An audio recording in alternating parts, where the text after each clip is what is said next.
So hello everyone and good morning सभी को। उम्मीद करता हूँ मेरी वॉइस प्रॉपर आ रही होगी सभी तक।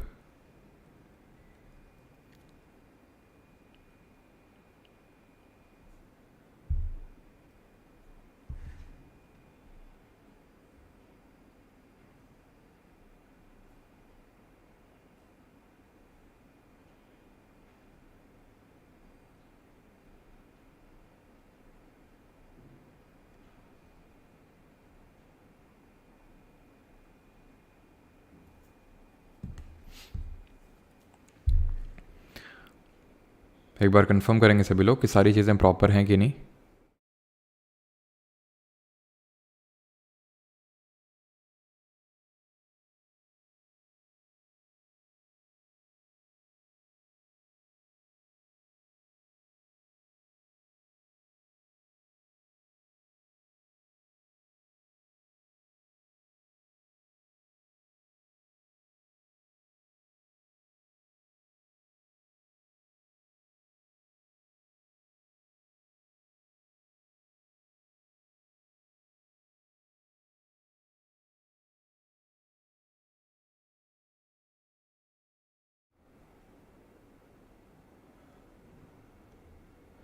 चलिए अभी आई थिंक सारी चीज़ें प्रॉपर होंगी।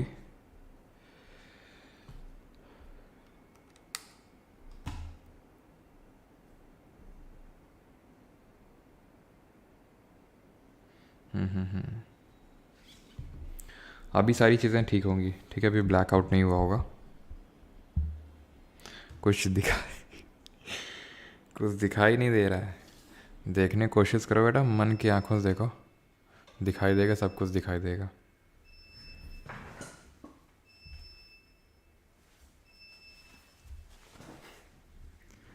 हाँ जी,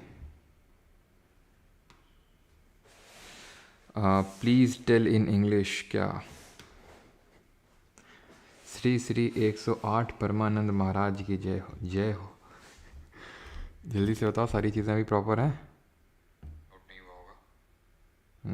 ठीक, तो स्टार्ट करें फिर IRS सेशन लेक्चर नंबर 10 से 14। क्यों? क्योंकि हमने पिछले वाले सेशंस नहीं देखे हैं। ठीक है, पिछले संडे को रिवीजन नहीं हो पाया था, इसीलिए ही हम लोगों ने 10 से 14 का रखा है। हमें कोई लेक्चर का रिवीजन मिस आउट नहीं करना है। ठीक है, स्टार्ट करते हैं फिर। ऑलराइट, चलिए। तो पहला क्वेश्चन आपकी स्क्रीन पर रहा, how many state legislative council members are elected by graduates of 3 years standing and residing within the state.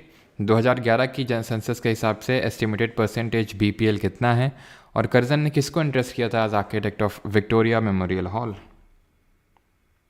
Steno की वीडियो आ जाएगी शुभम, ठीक है, आज इवनिंग तक आ जाएगी, है ना। हाँ जी, ठीक है, तो स्टार्ट करें फिर। तो graduates of 3 years standing and residing within the state, तो सही आंसर क्या होगा यहाँ पे? सही आंसर होगा 112, है ना।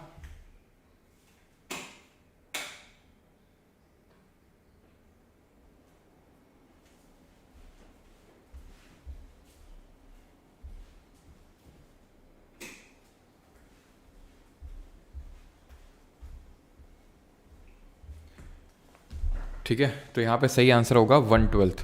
तो 112 मेंबर्स को कौन इलेक्ट करता है? तो यहाँ पे हमें पता है लेजिस्लेटिव काउंसिल कौन से आर्टिकल में आता है, जरा ये बताइए, कौन से अनुच्छेद के तहत आता है। और ये आपको पता होना चाहिए, स्टेट लेजिस्लेचर का अपर हाउस होता है, जैसे कि राज्यसभा पार्लियामेंट का अपर हाउस होता है, वैसे जो विधान परिषद होती है लेजिस्लेटिव काउंसिल, वो स्टेट लेजिस्लेचर का अपर हाउस होता है। आर्टिकल नंबर 169 में इसके इस्टेब्लिशमेंट कॉम्पोजिशन के बारे में दिया हुआ है। लेजिस्लेटिव काउंसिल एबॉलिश, देखिए जो हमारा राज्यसभा होता है वो परमानेंट हाउस होता है, इसी तरह लेजिस्लेटिव काउंसिल भी परमानेंट हाउस होता है। 1/3 मेंबर 2 साल में रिटायर होते रहते हैं, लेकिन राज्यसभा एबॉलिश नहीं हो सकता है, लेकिन लेजिस्लेटिव काउंसिल एबॉलिश हो सकता है। एबॉलिश से मतलब ये है कि इसको ऑल टोटल ख़त्म ही किया जा सकता है।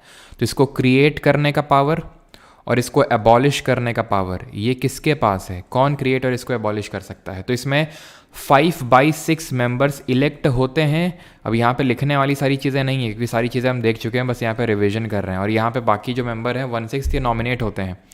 5/6 का मतलब यहाँ पे कौन कौन हो गया? 1/3 लिखो, फिर 112 1/12 लिखो। 1/3 कौन इलेक्ट करके भेजता है? जो स्टेट के लेजिस्लेटिव असेंबली के मेंबर्स हैं। और लेजिस्लेटिव काउंसिल की जो मैक्सिमम मेंबरशिप है वो लेजिस्लेटिव असेंबली के मेंबरशिप पे ही डिपेंड करती है। कितनी होती है ज़रा बताइए maximum membership of legislative council?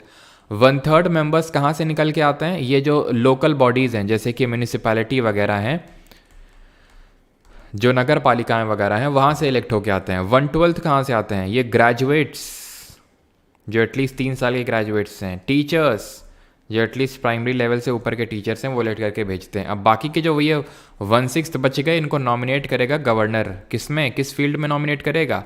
लिसैस plus cooperative society, literature, science, art, social service and cooperative society. Legislative council की मैक्सिमम मेंबरशिप जैसे मैंने बताया एलए के मेंबरशिप पे डिपेंड करता है, और ये होता सकता है 1/3 ऑफ एलए। मतलब जितना लेजिस्लेटिव असेंबली का वहाँ पे मेंबरशिप है, जितने लोग हैं वहाँ पे, उसका 1/3 से ज़्यादा लेजिस्लेटिव काउंसिल ने विधान परिषद में नहीं रह सकते हैं। इसका मतलब ये होता है, ठीक है। मैक्सिमम 40 नहीं है सर, मिनिमम होता है वो 40, ठीक है, मिनिमम 40 होता है वो। 2011 की जनगणना के हिसाब से बीपीएल कितना है? पोवर्टी। तो पोवर्टी का मतलब क्या होता है कि जो लोग अपने बेसिक जो राशन पानी है उसको भी ना चला सकें, उनको हम पुअर्स बोलते हैं, फिर बिलो पॉवर्टी लाइन के लोग बोलते हैं। तो बीपीएल कितना है 2011 के सेंसस के हिसाब से? 21.9%। ये क्या है? बीपीएल है। और इसमें से अर्बन का कितना है? अर्बन का है इसमें अर्बन का है 13.7% और रूरल का है 25.7%। तो टोटल 21.9, रूरल में ऑब्वियसली बात है ज़्यादा होगा थोड़ा सा और अर्बन में कम होगा, ठीक है। और 13.7 और 25.7। एक कमेटी बताइए, कोई भी कमेटी का नाम बता दीजिए जो पॉवर्टी से एसोसिएटेड हो। बाकी तो पॉवर्टी क्या हो गया ये? पॉवर्टी सबसे पहले लाइन किसने दी थी? दादा भाई नौरोजी जी ने दी थी सबसे पहले, ठीक है, बट वो अनऑफिशियल पॉवर्टी लाइन थी। और पॉवर्टी को लेके सबसे पहले जो कमेटी बनी थी वो दांडेकर और रथ कमेटी बनी थी। तेंदुलकर कमेटी काफ़ी इंपॉर्टेंट कमेटी 2009 में बनी थी, अपनी रिपोर्ट 2011 में दी थी। और सबसे लेटेस्ट जो कमेटी है वो रंगराजन कमेटी है। Whom did Curzon entrust as architect of Victoria Memorial Hall. अब ये जो कर्जन है किस किस के लिए जाना जाता है? तो बहुत सारी चीज़ें हैं, जिनमें कि एक इंपॉर्टेंट चीज़ है जिसने हरकत करी थी, बंगाल पार्टीशन के लिए जाना जाता है, जो अक्टूबर 1905 में हुआ था, बंगाल विभाजन। तो कर्जन उसके लिए जाना जाता है मेनली। तो इसने किसको इंटरेस्ट किया था कि विक्टोरिया मेमोरियल हॉल आप बनाइए? तो इसने इंटरेस्ट किया था विलियम एमर्सन को। तो इसका सही आंसर होगा एमर्सन, विलियम एमर्सन। क्लियर है? इंडियन यूनिवर्सिटीज़ एक्ट भी कर्जन के टाइम पे ही पास हुआ था। अगला क्वेश्चन है 4th। Battle of Khanwa was fought between forces of Babur and the Rajput forces led by. Who among the following musicians played Carnatic music with ghatam. और पीकॉक गार्डन किसने लिखी है? अब ये तो हम देख चुके हैं, बाबर, ज़हीरुद्दीन मोहम्मद जिसका पूरा नाम है, फरगना के थ्रोन पे 12 साल की उम्र में बैठा था। उज़्बेक्स ने वहाँ से इसको भगा दिया, देन ये इंडिया में आया और यहाँ पे इसने 4 बैटल लड़े। हम उनको याद रखते हैं कैसे कि भाई पानी पिया, खाना खाया और चंदा लेके घर को भाग गया ये, ठीक है। तो उसमें पानी का मतलब है कि फर्स्ट बैटल ऑफ पानीपत जो 1526 में लड़ा गया, 1526 में, है ना। बैक टू बैक इसने 4 बैटल्स लड़े थे, 1526 में, 1527 में, 1528 में और 1529 में। तो पानी पिया, खाना खाया, चंदा लिया और घर को गया। तो इसमें है first battle of Panipat, Ibrahim Lodi को हराया। बैटल ऑफ खानवा, राणा सांगा को हराया। 1528 में मेदिनी राय को बैटल ऑफ चंदेरी में हराया। और बैटल ऑफ यहाँ पे घाघरा में किसको हराया? अफगान्स को हराया। घाघरा किस रिवर की ट्रिब्यूटरी है? किसकी? सहायक नदी है। अब यहाँ पे राजपूत फोर्सेस को कौन लीड कर रहे थे? तो यहाँ पे हो जाएंगे आंसर राणा सांगा। कौन से राजपूत थे ये? सिसोदिया राजपूत थे मेवाड़ के, ठीक है, मेवाड़ के जो सिसोदिया राजपूत थे वो। और इन्हीं के जो पोते हैं राणा सांगा के, वो बाबर का जो पोता था अकबर, उसके साथ बैटल लड़ते हैं। महाराणा प्रताप वर्सेस अकबर की जो फोर्सेस होती हैं उनके बीच में होता है।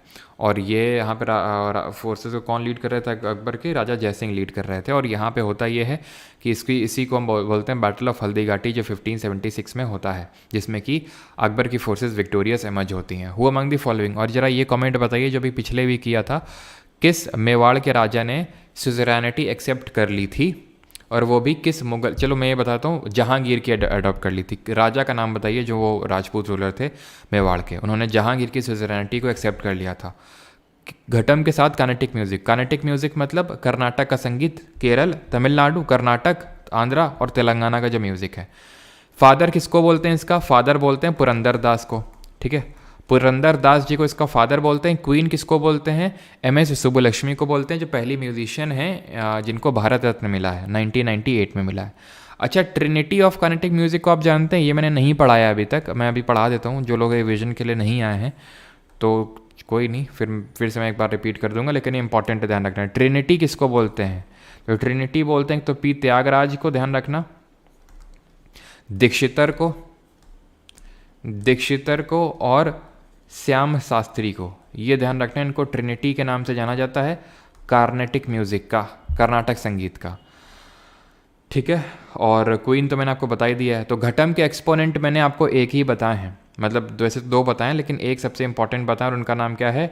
TH विनायकरम, ठीक है, TH विनायकरम, जिनको कि हम विक्कू विनायकरम के नाम से भी जानते हैं, ठीक है। और दूसरा मैंने जो एक्सपोनेंट बताया EM Subramaniam. Who among the following is the author of the peacock garden, के ऑथर कौन है? तो ये हैं अनीता देसाई जी, ठीक है, अनीता देसाई। कमेंट में आप बताएंगे द इनहेरिटेंस ऑफ लॉस किसने लिखी हुई है किताब। इथाइलिन में हाइब्रिडाइजेशन क्या होता है? कार्बन एटम्स का, ठीक है, हाइब्रिडाइजेशन क्या होता है? The ministers in the state hold office during the pleasure of the, in which of the following festivals is kolam drawn, निम्नलिखित में से किस त्योहार पर कोलम बनाया जाता है? बिल्कुल सही है सभी का, ट्रिनिटी वाला। तो कोलम किस पे ड्रॉ? अच्छा, पहला क्वेश्चन है कि थाइलिन का हाइब्रिडाइजेशन क्या होता है। तो हाइब्रिडाइजेशन वगैरह 11th-12th की केमिस्ट्री में आता है, और इसका हाइब्रिडाइजेशन यहाँ पे sp2 होगा, ठीक है। इथाइलिन एक तरह का क्या है? ये एक एल्कीन है, ये एक एल्कीन है। अब जब हमने हाइड्रोकार्बन्स पढ़े थे तो 2 कैटेगरी में हाइड्रोकार्बन्स को बांटा था, एक तो सैचुरेटेड यानी कि संतृप्त, और दूसरे अनसैचुरेटेड यानी कि असंतृप्त। तो जो संतृप्त होते हैं उसमें एल्केन आते हैं। एल्केन का जनरल फार्मूला CnH2n+2 होता है।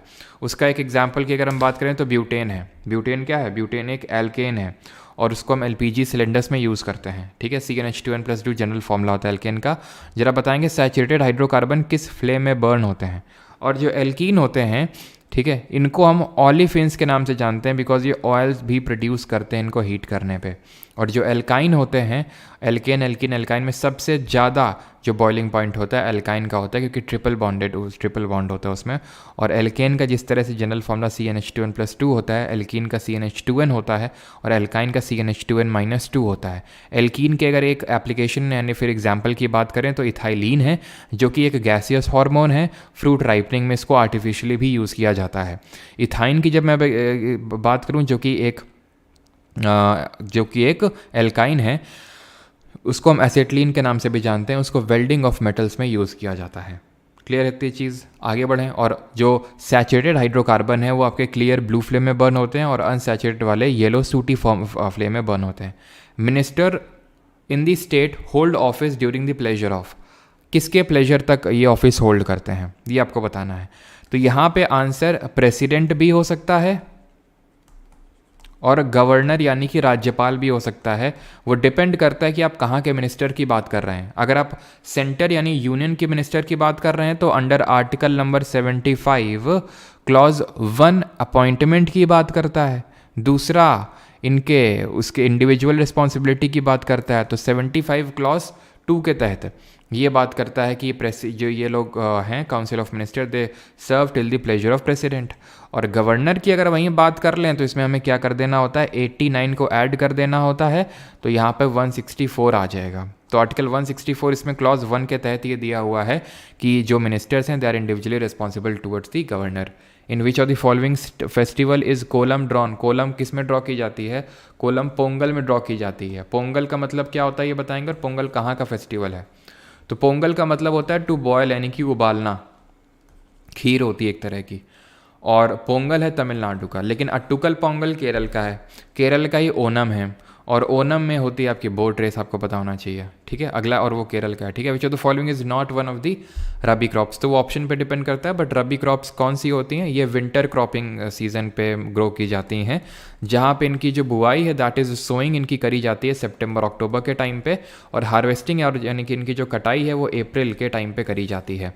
रबी क्रॉप्स को जो रेनफॉल बहुत ही सूटेबल होती है, दैट इज़ विंटर की रेनफॉल, जिसको कि हम राजस्थान में किस नाम से जानते हैं, उसका कॉज ऑफ ओरिजिन क्या होता है, वेस्टर्न डिस्टर्बेंसेस, यानी जो पश्चिमी विक्षोभ हैं उनको जेट स्ट्रीम्स लेके आती है। अपने आपके दिमाग में वो पिक्चर चलती रहनी चाहिए कि भाई ये मेडिटेरेनियन सी है, भूमध्य सागर है, भूमध्य सागर से वो क्या हो रहा है, यहाँ पे मैं ड्रॉ नहीं कर रहा हूँ इतना सारी, जैसे भूमध्य सागर से क्या आ रहा है, भूमध्य सागर से जो आपकी जेट स्ट्रीम्स हैं, जो जेट धाराएं वो क्या लेके आ रही हैं, वेस्टर्न डिस्टर्बेंसेस को लेके आ रही हैं, नॉर्दर्न पार्ट ऑफ इंडिया में रेनफॉल कर रही हैं, जो राबी क्रॉप्स को बहुत सूटेबल है। और इसको हम राजस्थान में किस नाम से जानते हैं, राजस्थान में इसको हम जानते हैं महावत के नाम से। The famous musician Vishnu Govind Jog is primarily associated with which of the following instruments. तो विष्णु जोग किस इंस्ट्रूमेंट से एसोसिएटेड हैं, तो ये हैं आपके वॉयलिन से एसोसिएटेड, ठीक है, वॉयलिन। और यहाँ पे मैंने कुछ और पूछा था, हाँ, राबी क्रॉप्स के एग्जांपल्स देख लेते हैं, जब जो भी यहाँ पे ऑप्शन पे होगा उस पर डिपेंड करेगा answer.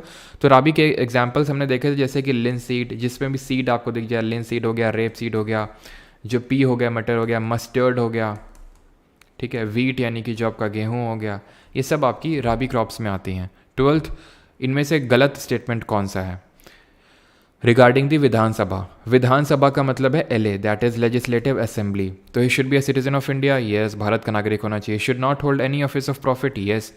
He should have his और her name in the voter list, yes. He should have attend the age of 21 years, no. विधानसभा का चुनाव लड़ने के लिए आपको 25 साल, विधानसभा ले लो और लोकसभा ले लो, 25 साल की उम्र चाहिए होती है। वहीं पे अगर आप राज्यसभा ले लो और लेजिस्लेटिव काउंसिल यानी विधान परिषद ले लो तो वहाँ पे आपको 30 साल की उम्र चाहिए होती है। प्रेसिडेंट और वाइस प्रेसिडेंट और गवर्नर के लिए 35 साल 35 ईयर्स की एज चाहिए होती है, प्रेसिडेंट, वाइस प्रेसिडेंट और गवर्नर के लिए। Under the governor generalship of whom the permanent settlement was introduced in the year 1793। 1793 में जो स्थायी बंदोबस्त है किसके टाइम पे लागू किया गया था।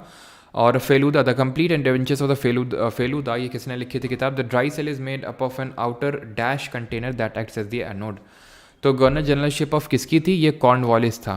कॉर्नवालिस, जिसको कि father of Indian civil services के नाम से भी जानते हैं, इसी के टाइम पे ही परमानेंट सेटलमेंट स्टार्ट हुआ था, जिसको कि ज़मींदारी सिस्टम के नाम से भी जानते हैं। 1793 में कहाँ पे स्टार्ट हुआ था, ये स्टार्ट हुआ था जो बंगाल और जो बिहार वाला प्रोविंस है, बंगाल एंड बिहार वाला जो रीजन है वहाँ पे इसको स्टार्ट किया गया था। और इसी में ही आपका सनसेट क्लॉज भी था। साथ ही साथ इसी तरह हमारा ये तो 1793 में यहाँ पे आया, साथ ही साथ यहाँ पे 1820 के टाइम पे 1820 में रैयतवाड़ी को इंट्रोड्यूस किया था, मद्रास वाले जो रीजन है वहाँ पे मुनरो और रीड ने। रैयत का मतलब होता है पेजेंट, डायरेक्टली पेजेंट से पैसे को कलेक्ट किया जाता था। और ये बेस्ड था रिकार्डियन थ्योरी ऑफ रेंट पे। किस पे बेस्ड था, रिकार्डियन थ्योरी ऑफ रेंट पे। देन यहाँ पे 1822 1822 में यानी कि NWFP और जो पंजाब वाला रीजन है वहाँ पे महालवाड़ी सिस्टम आया था, जिसको कौन लेके आया था, होल्ट मैकेंजी लेके आया था, ठीक है। महालवाड़ी सिस्टम आया होल्ट मैकेंजी या फिर विलियम बेंटिक। ये लिखी थी the complete adventures of Feluda, Satyajit Ray, मशहूर फिल्म डायरेक्टर सत्यजीत रे ने लिखी इसको। ड्राई सेल किसका, dry cell is made up of an outer किसका, तो ये जिंक का बना होता है, आउटर जिंक कंटेनर। जिंक की ही कोटिंग चढ़ाते हैं आयरन में so that to prevent the corrosion. वो उसको क्या बोलते हैं और कोरोजन ही किस तरह की रिएक्शन होती है। तो जिंक की अगर हम जब बात करते हैं तो जो जिंक और कॉपर मिला के एक एलॉय बनता है, जरा उसका भी नाम बता दीजिए। जो जब इसकी कोटिंग चढ़ाते हैं तो उसको गैल्वनाइजेशन के नाम से जानते हैं। और ये जो कोरोजन होता है it is an oxidation reaction. Same goes with rancidity, जो रैंसिडिटी होती है वो भी आपकी एक ऑक्सीडेशन रिएक्शन होती है। कॉपर और जिंक मिलके बनता है ब्रास, कॉपर और टिन मिलके बनता है ब्रॉन्ज। ये चीज़ आपको पता होनी चाहिए। On 12th March of 1930 Gandhi ji along with this not 72 78 होगा, ठीक है, 78 followers began a march from dash up to the Dandi coast. कहाँ से डांडी कोस्ट तक का मार्च निकाला था गांधी जी ने, तो सभी को पता है साबरमती से निकाला था, साबरमती आश्रम से लेके डांडी तक। और इसी को ही हम बोलते हैं सिविल डिसोबीडियंस मूवमेंट, यानी सविनय अवज्ञा आंदोलन।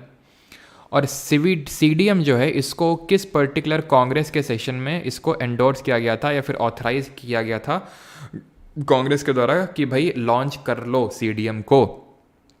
12 मार्च 1930 को शुरू होता है, 6 अप्रैल को ख़त्म होता है। 385 किलोमीटर 385 किलोमीटर की दूरी को तय किया गया था पैदल मार्च के थ्रू। और ये था कांग्रेस का लाहौर का अधिवेशन, लाहौर सेशन जो 1929 में हुआ था, जहाँ पे पूर्ण स्वराज गोल्ड एक अडॉप्ट किया गया था कांग्रेस का। प्लस रावी नदी के तट पर झंडा फहराया गया था नेहरू जी के द्वारा। 26 जनवरी 1930 को पहला इंडिपेंडेंस डे सेलिब्रेट करने की बात कही गई थी। और राउंड टेबल कॉन्फ्रेंस जो पहले वाली होने वाली थी 1930 के एंड में, उसको बॉयकॉट करने की बात कही गई थी। रिपब्लिक डे, और एक चीज़ बताएंगे ज़रा कमेंट में कि NWFP वाला जो रीजन था, नॉर्थ वेस्ट फ्रंट प्रोविंस, जिस पेशावर वाला रीजन था, यहाँ पे किसने लॉन्च किया था CDM, या फिर किसने अंडरटुक किया था इस CDM मूवमेंट को। रिपब्लिक डे इन इंडिया क्यों सेलिब्रेट किया जाता है? इंडिया के इंडिपेंडेंस के लिए नहीं, वो तो 15 अगस्त को होती है। रिपब्लिक डे तो 26 जनवरी को होता है। कॉन्स्टिट्यूएंट असेंबली बनी थी, नहीं, वो तो कॉन्स्टिट्यूएंट असेंबली की पहली मीटिंग 6 दिसंबर 1946 को हुई थी। 211 मेंबर्स ने इसमें पार्टिसिपेट किया था। Day when the first meeting, no, अच्छा ये भी नहीं होगा। The date on which the constitution of India came into effect, yes, जब हमारा संविधान लागू हुआ था, एनफोर्स हुआ था, उस दिन, दैट इज़ 26 जनवरी 1950 को, 1950 को। और 26 जनवरी को ही क्यों लागू हुआ था? क्योंकि अभी बताया लाहौर अधिवेशन में ये डिक्लेयर किया गया था कि कांग्रेस पहला इंडिपेंडेंस डे इंडिया का सेलिब्रेट करेगी 26 जनवरी 1930 को, इसलिए 26 जनवरी को ही कॉन्स्टिट्यूशन को एनफोर्स किया गया था, लागू किया गया था। जबकि 26 नवंबर को ही जो क्या हो गया था, आपका कॉन्स्टिट्यूशन बन के तैयार हो गया था, दैट इज़ हमने कॉन्स्टिट्यूशन को अडॉप्ट कर लिया था। और इसीलिए 4 ईयर्स में हो जाता है तो नहीं भाई, 4 किसने बोला 4 ईयर्स में हो जाता है? 5 ईयर्स लगते हैं भाई, 5 ईयर्स, ठीक है। चलो तो आगे बढ़ते हैं। तो इसीलिए हम 26 नवंबर को कॉन्स्टिट्यूशन डे यानी संविधान दिवस के रूप में इसको सेलिब्रेट करते हैं। और आपको पता होना चाहिए इंडिपेंडेंस डे और रिपब्लिक डे में क्या डिफरेंस होता है। तो इंडिपेंडेंस डे में हमारा प्राइम मिनिस्टर क्या करता है? फ्लैग की होइस्टिंग करता है रेड फोर्ट में। रिपब्लिक डे में प्रेसिडेंट फ्लैग की अनफोल्डिंग करता है कर्तव्य पथ पे, ठीक है। और आगे बढ़ते हैं अभी, ठीक है। यहाँ पे मैंने आपसे कुछ पूछा था, NWFP में किसने लीड किया था? खान अब्दुल गफ़ार खान ने, ठीक है, खान अब्दुल गफ़ार खान ने। और इनको हम किस नाम से जानते हैं? इनको हम जानते हैं सीमांत गांधी, यानी कि फ्रंटियर गांधी के नाम से जानते हैं। भारत रत्न मिल चुका है इनको। और ये पाकिस्तानी थे बाद में, क्योंकि पार्टीशन के बाद दो he oppose the partition of India. और इन्होंने ही रेड शर्ट मूवमेंट यहाँ पे चलाया था इस समय, जिसको हम लाल कुर्ती आंदोलन बोलते हैं। और अपनी एक संस्था बनाई थी जिसको हम जानते हैं खुदाई खिदमतगार से, खुदाई खिदमतगार के नाम से जानते हैं। My country my life is an autobiographical text of which of the following Indian politicians. तो किसकी है ये ऑटोबायोग्राफी? और गवर्नर के एमोल्यूमेंट कौन डिसाइड करता है? तो ये किसकी है? ये लाल कृष्ण आडवाणी जी की है, जिनको कि अभी भारत रत्न दिया जा गया है, मतलब जो 2024 वाला है। और किसको दिया गया? कर्पूरी ठाकुर, चौधरी चरण सिंह, MS स्वामीनाथन, और एक लोग का नाम आप बताएंगे। वो लोग हैं, वो प्राइम मिनिस्टर थे पूर्व, जिनके समय भारत में LPG reforms, liberalisation, privatisation, globalisation launch हुआ था। और उन्हीं के प्राइम मिनिस्टरशिप के दौरान 8th 5-year प्लान, जो कि इंडिकेटिव प्लानिंग पे बेस्ड है, वो लॉन्च हुआ था। तो यहाँ पे अगर हम बात करेंगे, अच्छा एक है माई लाइफ करके, ये USA के एक पूर्व राष्ट्रपति थे, उनकी ऑटोबायोग्राफी है। कौन डिसाइड करता है ये पार्लियामेंट डिसाइड करेगा इनके एमोल्यूमेंट्स। पार्लियामेंट कहाँ से चार्ज किए जाते हैं? Charge expenditure of consolidated fund of India, नहीं स्टेट, क्योंकि ये गवर्नर स्टेट का है ना। सैलरी स्टेट के कंसोलिडेटेड फंड से जाएगी, लेकिन जो पेंशन वगैरह है वो सेंटर से जाएगी। क्यों? क्योंकि गवर्नर तो मल्टीपल स्टेट में रहा होगा ना। अब कौन कितना सैलरी देगा ये कैसे डिसाइड होगा? लेकिन अगर गवर्नर एक मल्टीपल स्टेट का गवर्नर है तो उस केस में एमोल्यूमेंट कौन सा स्टेट कितना देगा वो डिसाइड करेगा प्रेसिडेंट। ये चीज़ ध्यान में रखनी है। ये सारी चीज़ें जो कंडीशन ऑफ सर्विस हैं और किसकी ऑफिस की, गवर्नर की, वो आर्टिकल नंबर 158 अनुच्छेद 158 में condition of office of governor लिखी हुई हैं। माई लाइफ की अगर हम बात करेंगे तो ये किसकी है? ये बिल क्लिंटन की है, ये बिल क्लिंटन की है। और वो जो प्राइम मिनिस्टर की मैं बात कर रहा था, ये was PV Narasimha Rao. Sriharikota island is located at which of the following state? कहाँ पर लोकेटेड है श्रीहरिकोटा, और कौन सा ग्लैंड हेल्प करता है डाइजेशन में? तो श्रीहरिकोटा की अगर बात करेंगे तो ये लोकेटेड है आंध्र प्रदेश में। और कौन सा ग्लैंड हेल्प करता है? तो बहुत सारे ग्लैंड है, वो ऑप्शन पे भी डिपेंड करता है। जैसे कि स्टमक में हमारा एक लिवर भी ग्लैंड है, पैनक्रियाज भी है, ये दो इनका मेन हेल्प होता है। अगर हम बात करें, अच्छा which helps in the digestion in the stomach, ठीक है। तो ऑप्शन पे भी डिपेंड करता है। ऑप्शन याद है क्या किसी को इस क्वेश्चन के? इस क्वेश्चन के ऑप्शंस किसी को याद हैं क्या? चलो कोई नहीं, यहाँ पे हम डाइजेशन को रिवाइज कर लेते हैं। तो यहाँ पे किस तरह से डाइजेशन क्या होता है, तो डाइजेशन में हमारा होता है कि पहले तो माउथ में आपको पूरा वो इमेजिन करना है। मैंने आपको मल्टीपल टाइम से पढ़ा रखा है कि माउथ में सबसे पहले तो डाइजेशन स्टार्ट होता है, जहाँ पे कॉम्प्लेक्स कार्बोहाइड्रेट सिंपल में ब्रेक होते हैं। एमाइलेज नाम का एंजाइम होता है जिसको सेलिवरी एमाइलेज बोलते हैं, बिकॉज वो सलाइवा में कंटेंड होता है। इसके बाद जो खाना है वो ईसोफेगस यानी ग्रास नली के थ्रू हमारे पेट में, स्टमक में जाता है। एकदम अपना आंखें बंद करके वो पूरा एनालाइज करते रहो जो जो मैंने आपको पढ़ाया था। तो स्टमक में क्या होता है, स्टमक में एक तो HCl रिलीज़ होगा जो मीडियम को एसिडिक बनाएगा, सो दैट अगर कोई बैक्टीरिया वगैरह हार्मफुल अगर आ गया है तो उसको मार देगा। प्लस HCl क्या करता है, मीडियम को एसिडिक बनाता है, सो दैट पेप्सिन फंक्शन कर सके जो प्रोटीन को अमीनो एसिड में ब्रेक करता है। ये इतना ज़्यादा एसिडिक होता है जो हमारा गैस्ट्रिक जूस होता है, जिसका pH वैल्यू रफली 1.6 होता है, कि ये मतलब इनर लाइंस ऑफ जो हमारी स्मूथ डेलिकेट लाइनिंग है जो स्टमक है उसको एकदम डिस्ट्रॉय कर सकता है। इसलिए इसमें एक म्यूकस मेम्ब्रेन लगी रहती है, श्लेष्मा झिल्ली लगी रहती है। इसके बाद ये खाना जाता है छोटी आंत यानी स्मॉल इंटेस्टाइन में थ्रू द स्फिंक्टर मसल्स, और वहाँ पे स्मॉल इंटेस्टाइन में लिवर अपना बाइल जूस को सेक्रेट करता है जो कि गॉल ब्लैडर यानी कि पित्त की थैली जो होती है उसमें स्टोर करके रखता है, और पैनक्रियाज जो है अपने पैनक्रियाटिक जूस को सेक्रेट करते हैं। अब जो लिवर अपना बाइल जूस को सेक्रेट करता है उसका दो काम होते हैं। तो पहला ये होता है कि मीडियम को तुम बेसिक बना दो, सो दैट अभी देखेंगे एक एंजाइम है वो फंक्शन कर सके, और जो फैट्स हैं उनका इमल्सिफिकेशन करना, ये काम होता है बाइल जूस का। अब पैनक्रियाटिक जूसेस में बहुत सारे ढेरों एंजाइम होते हैं। इसमें से मेन दो एंजाइम होते हैं, एक तो ट्रिप्सिन जो प्रोटीन को अमीनो एसिड्स में ब्रेक करता है, ये सब सिर्फ तभी फंक्शन कर सकता है जब मीडियम बेसिक हो। पेप्सिन के लिए मीडियम एसिडिक चाहिए, ट्रिप्सिन के लिए मीडियम बेसिक चाहिए, और वो बेसिक किसने बनाया था, बाइल जूस ने बनाया था। और क्या इसमें होता है, लाइपेज होता है जो फैट को फैटी एसिड्स में ब्रेक करता है। इसी में स्मॉल फिंगर लाइक प्रोजेक्शंस होते हैं स्मॉल इंटेस्टाइन में जो सरफेस एरिया को इंक्रीज करते हैं for the food absorption. Small intestine सबसे लॉन्गेस्ट पार्ट होता है एलिमेंट्री कैनाल का, मेजर साइट होती है डाइजेशन की, एसिमुलेशन यहीं पे होता है। 3 पार्ट होते हैं, डुओडेनम, जेजुनम और इलियम।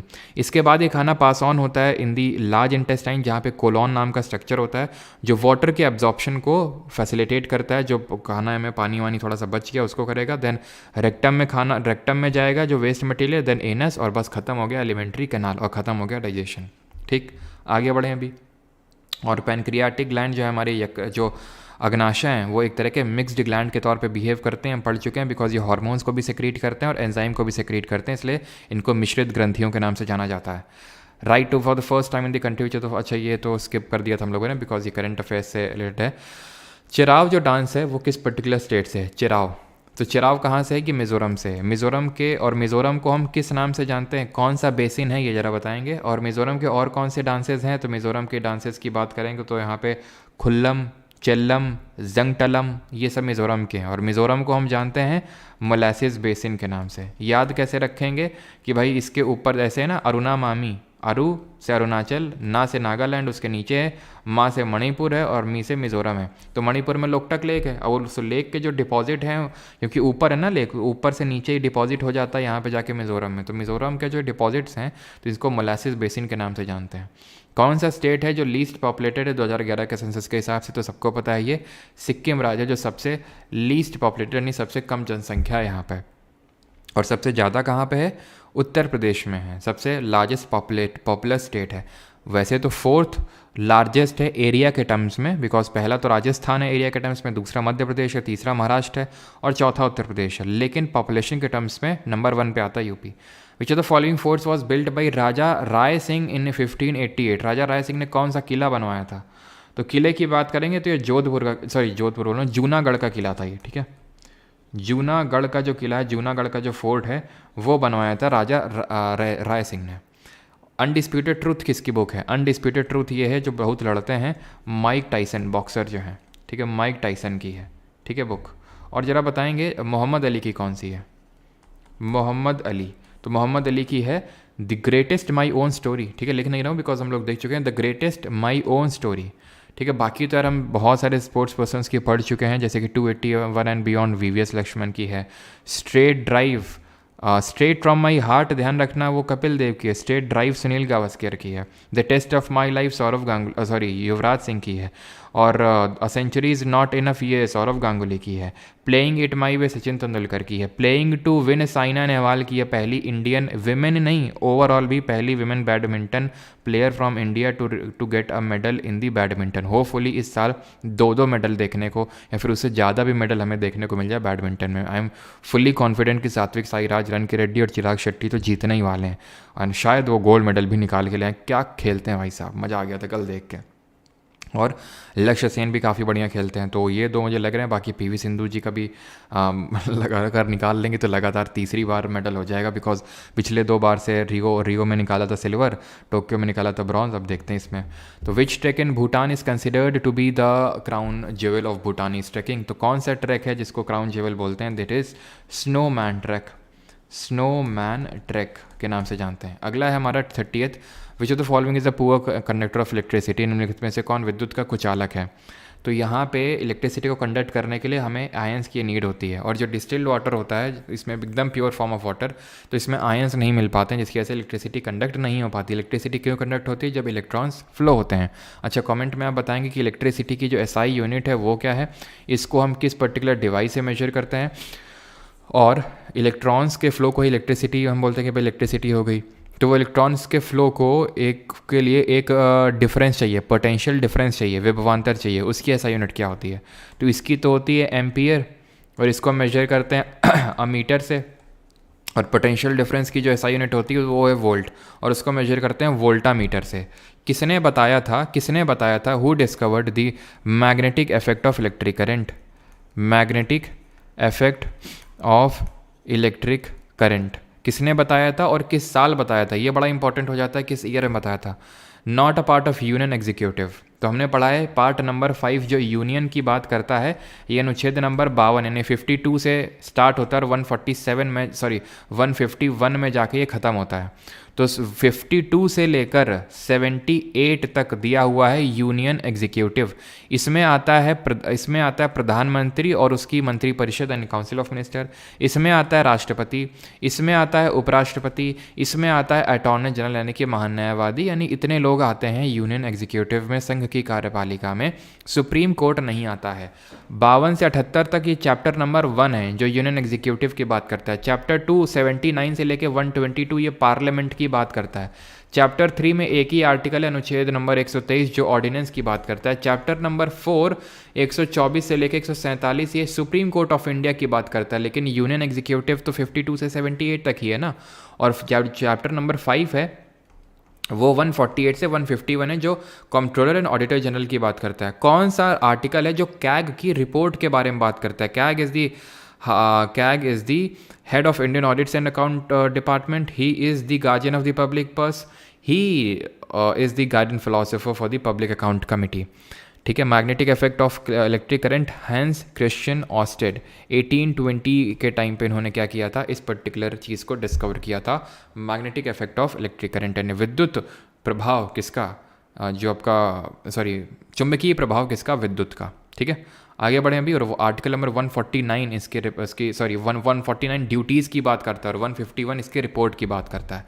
148 कैग के ऑफिस की बात करता है, 149 बात करता है इसके ड्यूटीज़ की, 150 बात करता है फॉर्म्स ऑफ अकाउंट की और 151 बात करता है इसके ड्यूटीज़ रिपोर्ट की। What is the literacy rate for ST? तो शेड्यूल्ड ट्राइब के लिए कितना साक्षरता दर है 2011 की जनगणना के हिसाब से। और कॉन्स्टिट्यूशन डे हम कब ऑब्जर्व करते हैं? तो कॉन्स्टिट्यूशन डे तो हम अभी देख ही चुके हैं। फिल फॉर्म तो फिल कर दिया था लेकिन फ़ीस नहीं कटवाई थी। फ़ीस की आज लास्ट डेट है लेकिन उसमें मेक पेमेंट का ऑप्शन नहीं आ रहा है। ऐसा क्या? नहीं तो लास्ट टाइम के लिए आप ये सारी चीज़ें क्यों छोड़ते हो? अब देखो, मल्टीपल टाइम्स ट्राई करो, डिफरेंट उससे ट्राई करो, हो सके तो जो डिफरेंट मतलब डिवाइसेस से ट्राई करो, है ना। नहीं हो तो फिर मतलब कैफ़े में जाके एक बार ट्राई करो। तो एसटी की पॉपुलर वैसे तो मतलब डेट बढ़ाई भी गई थी, पहले 24 थी आई थिंक, है ना, 24 थी और आई थिंक कभी 28 करी गई थी बाद में। तो एसटी की पॉपुलेशन की लिटरेसी रेट पूछ रहा है, तो लिटरेसी रेट 59% है। और एससी की पॉपुलेशन शेड्यूल्ड कास्ट की कितनी है? That is 66.1%।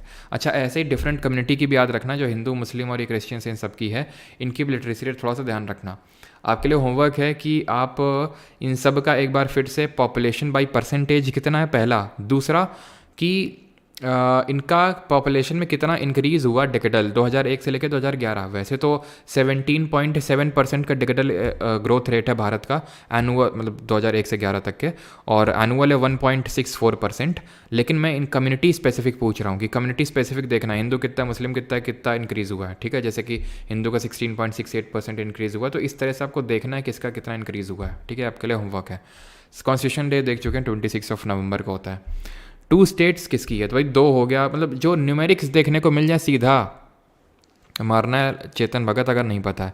400 डेज ले लो, 1 नाइट एट कॉल सेंटर ले लो, 3 मिस्टेक्स ऑफ माई लाइफ ले लो, 5 पॉइंट समवन ले लो। कौन सी ऐसी किताब है जिसमें इनके नंबर ना तुम्हें देखने को मिले चेतन भगत? हर किताब में तुम्हें कुछ ना कुछ नंबर। अब ये कोई इंसिडेंस है, फिर वो जानबूझ के करते हैं, पता नहीं। ठीक है, तो किसकी हो जाएगी? चेतन भगत जी की। ठीक है, तो यहाँ पे लिख देते हैं चेतन भगत। अगला क्वेश्चन देख लो कि what is the name of the highest peak of Indian Garhwal Himalayas located in the Chamoli district of Uttarakhand, state with the height of 7,816 metre. तो कहाँ पे मतलब ये हाईएस्ट पीक लोकेटेड है? तो इट इज़ इन दी नंदा देवी। ये कौन सी पीक है? ये नंदा देवी की बात हो रही है। और वैसे तो इंडिया की हाईएस्ट पीक है कंचनजंगा, जिसकी हाइट कितनी है? 8598 metre. 8598 metre. Who among the following was the founder of the Indian Association for the Cultivation of Science in 1876, an institution devoted to the pursuit of fundamental research in the frontier areas of basic sciences। तो कौन थे? ये थे आपके महेंद्र लाल सरकार। Indian association एक और बना था 1876 में ही, 1876 में। वो मैंने आपको बताया था, वो कांग्रेस का प्रिकर्सर इंस्टीट्यूट था, जिसको फाउंड किया था आनंद मोहन बोस ने और सुरेंद्र नाथ बनर्जी ने। वो भी 1876 में ही बना था। ठीक है, अगला क्वेश्चन देखिए, ऑप्शन वाला है और करिए इसको जल्दी से।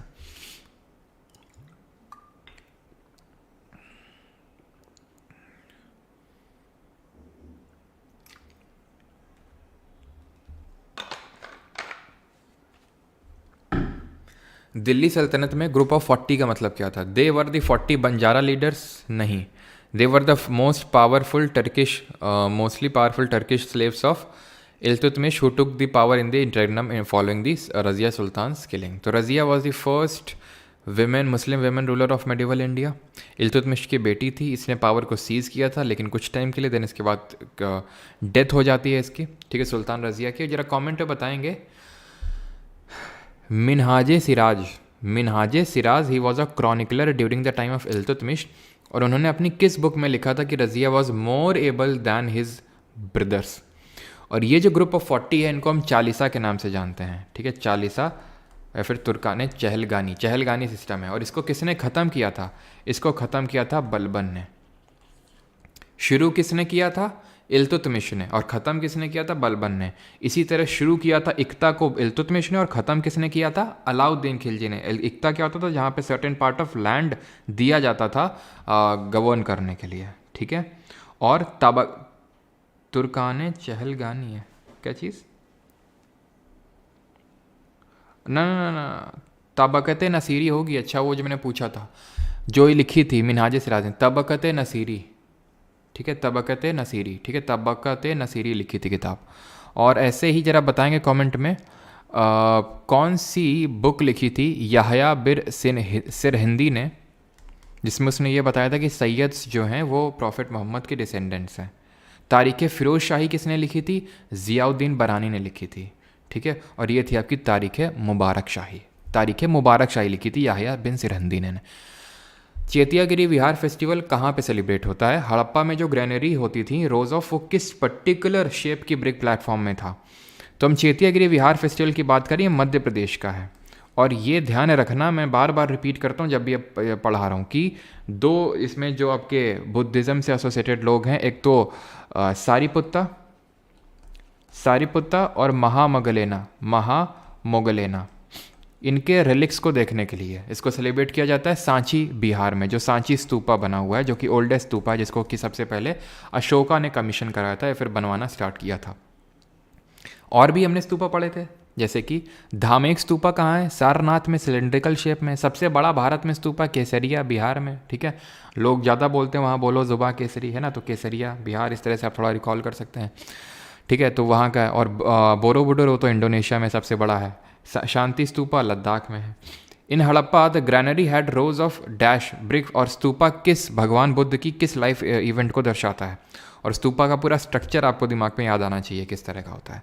इन Harappa granary had rows of circular brick platform for threshing the grain. देखो मोहनजोदारो में एक ग्रैनरी मिलती है जिसको ग्रेट ग्रैनरी यानी विशाल अन्नागार बोलते हैं, जहाँ पे अन्न को यानी कि ग्रेन्स को स्टोर किया जाता था। इसी तरह ग्रेट बाथ मिलता है जो रेक्टेंगुलर शेप में था। हड़प्पा में 12 ग्रैनरीज मिलती हैं, 6 इन ईच रो, 3 4 5 6, ऐसे 6 यहाँ पे 6 यहाँ पे, तो टोटल 12 ग्रैनरीज थी। इनमें सर्कुलर ब्रिक प्लेटफॉर्म थे जिसमें कि थ्रेशिंग होती थी। क्लियर इतनी चीज़। और क्या चीज़, और कुछ चीज़ नहीं, और कुछ मैंने पूछा था यहाँ पे, कुछ तो पूछा था ना मैंने यहाँ पे, पता नहीं मैं खुद ही भूल गया। चलो कोई नहीं, आगे बढ़ते हैं। बाकी तो यार हड़प्पा में आप रिकॉल कर सकते हो, इसका जो टाइम पीरियड था 2500 से 1750 BC। ये आपका रावी नदी के तट पे था हड़प्पा। दयाराम साहनी ने इसकी डिस्कवरी करी थी 1921 में, क्योंकि पहली साइट थी, इसीलिए इंडस वैली सिविलाइजेशन को हड़प्पन सिविलाइजेशन के नाम से भी हम जानते हैं। क्लियर, आगे बढ़ते हैं।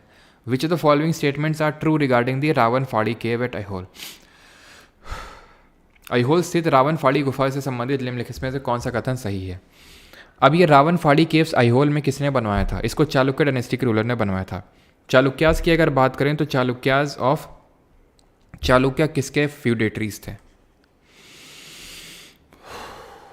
सभी लोग एक डीप ब्रीथ ले लेंगे ना, माइंड हो सकता है कि आपको थक गया हो जैसे मेरा भी बोलते बोलते ठीक है, तो एक डीप ब्रीथ ले सकते हैं। वैसे तो हम लोग मेडिटेशन सेशन आज सुबह करके आए हैं।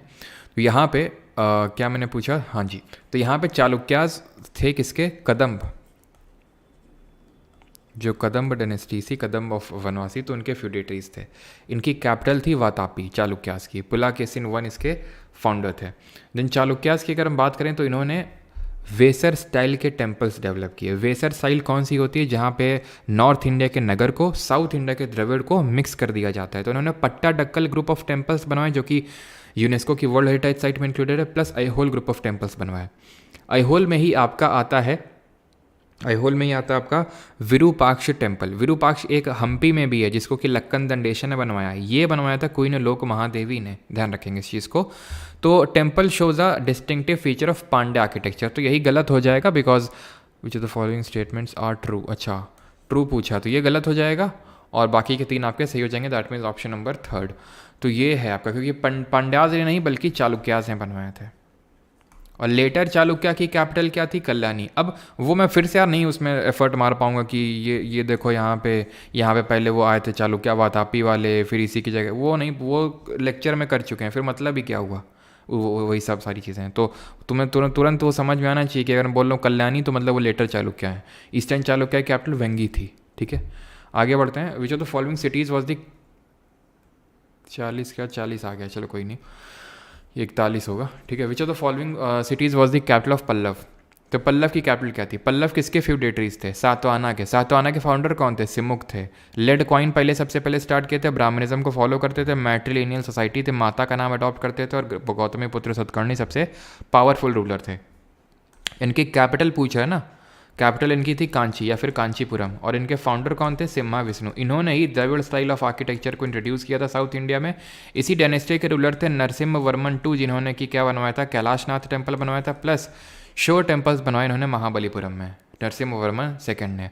और नरसिम्हा वर्मन I ने पुलाकेसिन II वह चालुक्य डायनेस्टी के रूलर को हराया था और वातापी कोंडा का टाइटल लिया था। Who is best known for his testimony on climate change to congressional committees in the 1980s, which helped raise wider awareness on the global warming issue? तो मेन किसने एफर्ट मारे थे 1980s के टाइम पे global warming के issue को लेके? तो ये हमारे डॉक्टर हानसेन साहब थे। डॉक्टर हानसेन नाम याद रखना है बस, वहाँ पे आएगा तो आप कर ले जाओगे। असीलोमेट का एग्जाम्पल कौन सा है? अब याद करो, असीलोमेट का मतलब क्या होता है? असीलोमेट वो होता है जो सीलोम जिसमें नहीं होता है, जिसमें कि ट्रू सीलोम नहीं होता है, जिसमें कि एक कैविटी, अरे चलो यार, ठीक है, जिसमें कि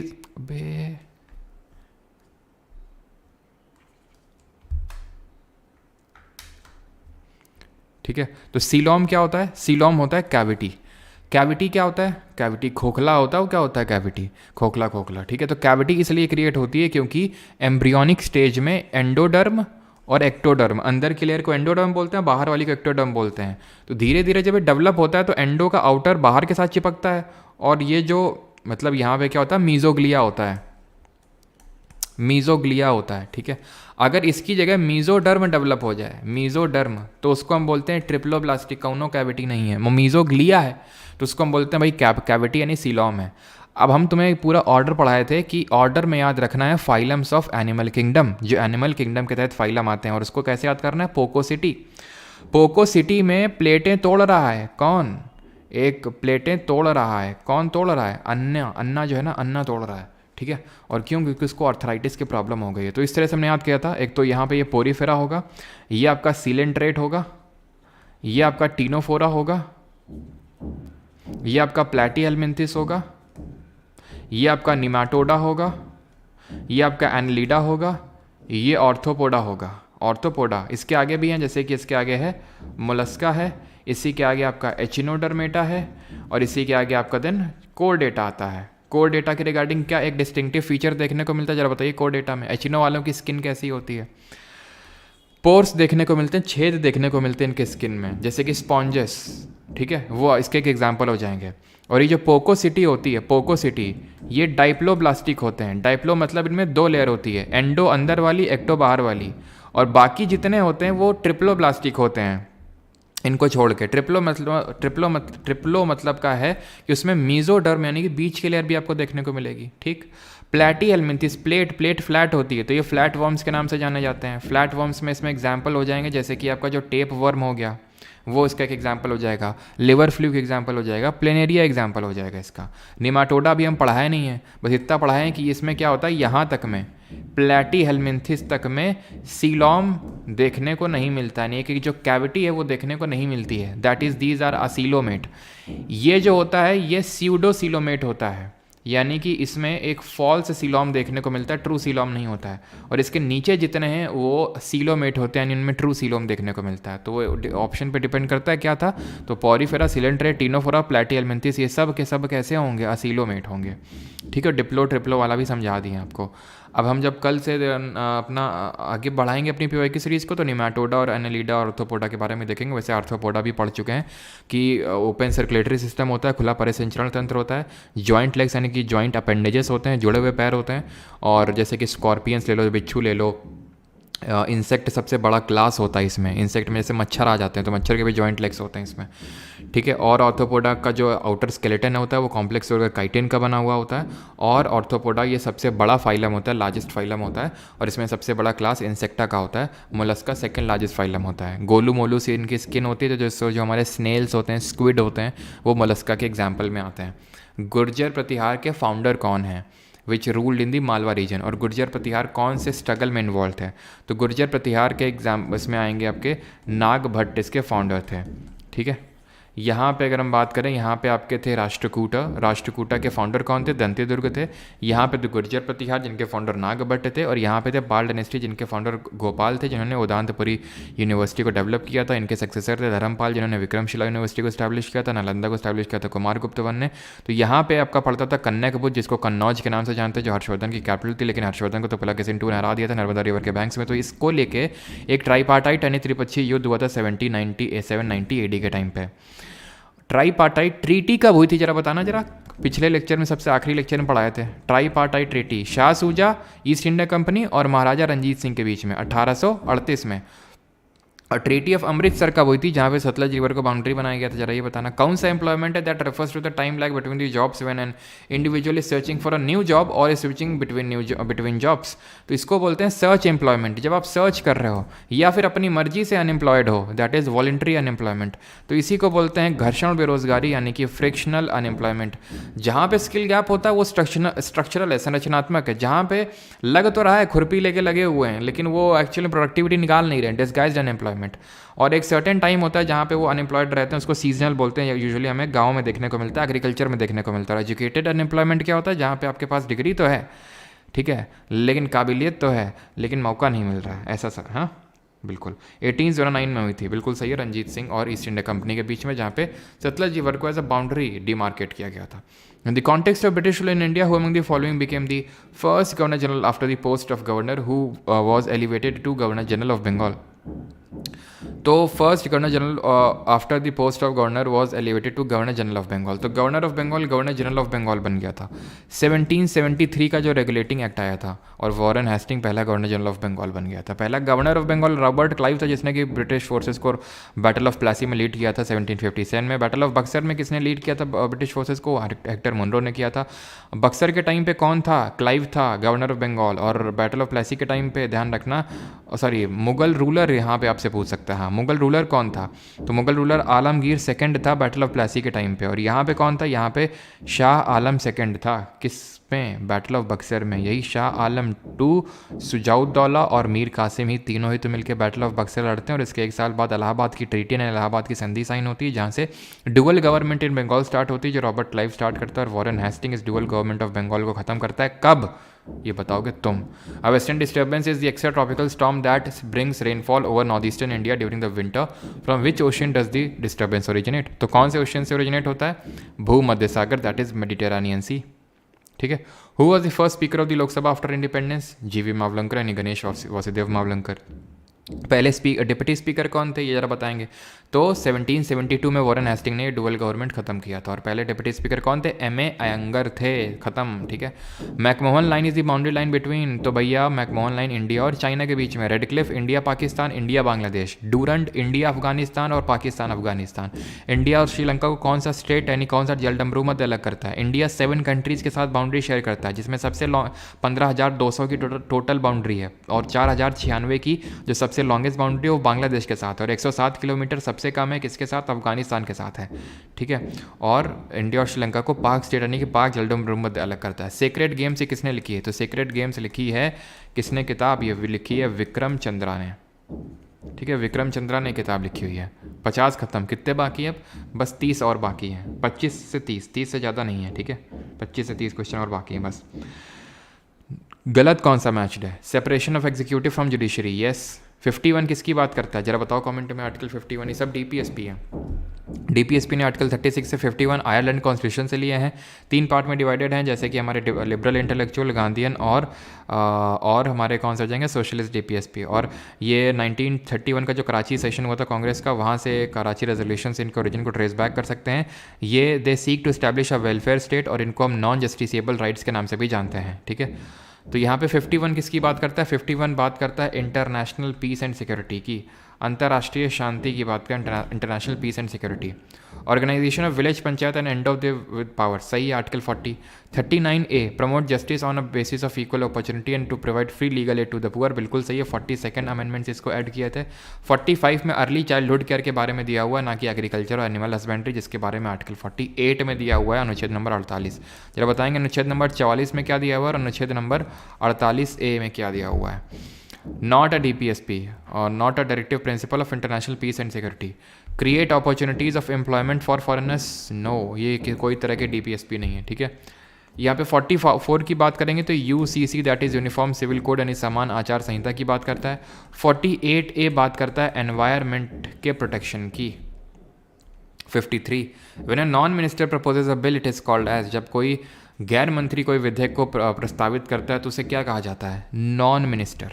तो अगर मिनिस्टर करता है तो उसको पब्लिक बिल बोलते हैं. नॉन मिनिस्टर करता है तो उसको हम प्राइवेट बिल के नाम से जानते हैं. तो ऑर्डिनरी बिल हमारा जो आर्टिकल नंबर 107 के तहत आता है, उसमें 2 तरह के बिल हो सकते हैं. एक तो पब्लिक बिल और दूसरा प्राइवेट बिल. पब्लिक बिल वो है जो एक मिनिस्टर लेके आता है, और जो मिनिस्टर नहीं होता है वो प्राइवेट मेंबर होता है. तो वो जो बिल आएगा वो प्राइवेट बिल होगा. When it comes to ordinary bill, सबके पास इक्वल पावर होती है, चाहे वो लोकसभा हो चाहे राज्यसभा हो. प्रेसिडेंट के पास भी उसको जितने वीटो अवेलेबल होते हैं वो सारे वीटो उसके पास होते हैं. वीटो क्या होता है? Veto is a negative power, जो कि आर्टिकल 111 के तहत हमें पता चलती है. एक्चुअल होता क्या है? जब कोई बिल को एक्ट बनना होता है तो प्रेसिडेंट के ठप्पे यानी उसके एसेंट यानी उसके सहमति के बिना कोई वो बिल एक्ट नहीं बन सकता है. इसलिए प्रेसिडेंट को एसेंट देनी होती है, लेकिन ज़रूरी नहीं है, हो सकता है वो ना भी दे. उसी को बोलते हैं वीटो पावर. 3 तरह का होता है, एब्सोल्यूट, सस्पेंसिव और पॉकेट. एब्सोल्यूट में तो क्या होता है कि उसने सीधा मना कर दिया कि एसेंट हम नहीं देंगे. सस्पेंसिव में क्या है कि उसने बिल को रिटर्न कर दिया, वापस कर दिया। और पॉकेट में क्या है कि उसने पॉकेट में रख लिया एक इनडेफिनेट टाइम पीरियड के लिए, और उसने ये बोला कि अब वो रेस्पॉन्ड नहीं कर रहा है इनडेफिनेट पीरियड के लिए, that is called as pocket. ठीक है, तो ज्ञानी जैल सिंह ने एक बार जो है पॉकेट वीटो का यूज़ कर चुके हैं। ठीक है, ज्ञानी जैल सिंह। क्लियर? तो यहाँ पे सही आंसर क्या होगा? तो यहाँ पे सही आंसर हो जाए, मतलब प्राइवेट इसको बिल बोलेंगे। Which are the following bacteria grow in milk and convert it into the curd. तो सही आंसर क्या होगा इसमें? Lactic acid bacteria. Option number 4 यहाँ पे सही आंसर होगा, lactic acid bacteria. Question number 55th, which are the following acts abolish the East India company's monopoly of.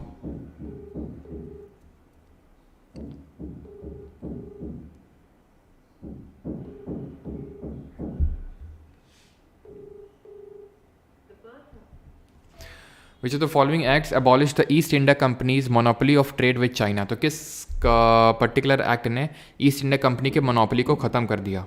तो कौन सा ये था आपका एक्ट? 1833 का। ऑप्शन नंबर फर्स्ट यहाँ पे सही आंसर होगा। ठीक है, 1833। और जरा बाकी एक्ट से क्या हुआ था, जरा ये भी बताएंगे बाकी एक्ट से। तो 1830 एक्चुअली हुआ क्या था, 1813 से ईस्ट इंडिया कंपनी को मोनोपोली को ख़त्म कर दिया गया था, but trade in T and trade with China.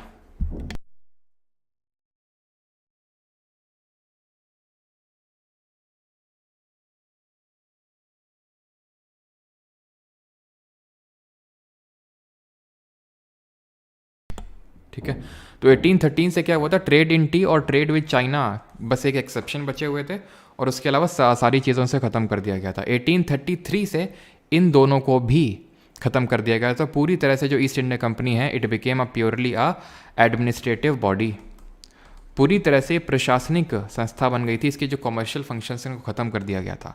1853 का जो चार्टर एक्ट था, उससे जो ओपन सर्विसेज ऑफ, मतलब ये ओपन जो कॉम्पिटिटिव एग्जामिनेशंस है सिविल सर्विसेज के, उसको ओपन कर दिया गया था सभी के लिए। 1858 का एक्ट बहुत इंपॉर्टेंट है, बिकॉज इसी को हम क्वींस प्रोक्लेमेशन के नाम से जानते हैं। क्यों? उस समय क्वीन विक्टोरिया के टाइम पे इसको इशू किया गया था। कभी कभी नाम पूछ लेता है क्वीन का भी। इससे ईस्ट इंडिया कंपनी यहाँ से क्या किया गया था 1833 के एक्ट से, कि इसके एडमिनिस्ट्रेटिव फंक्शंस को रख के कॉमर्शियल को ख़त्म कर दिया गया था। 1858 से ईस्ट इंडिया कंपनी को ही ख़त्म कर दिया गया था, इसको वापस बुला लिया गया था, और डायरेक्ट अब यहाँ से क्राउन रूल शुरू हो गया था। इसी नहीं, गवर्नर जनरल को वॉइस रॉय की उपाधि दे दी, और पहला वॉइस रॉय कौन बना? कैनिंग बना पहला वॉइस रॉय। और इसी नहीं सेक्रेटरी ऑफ स्टेट की पोजीशन क्रिएट की, और उसको असिस्ट करने के लिए 15 मेंबर की एक काउंसिल को क्रिएट किया इसने।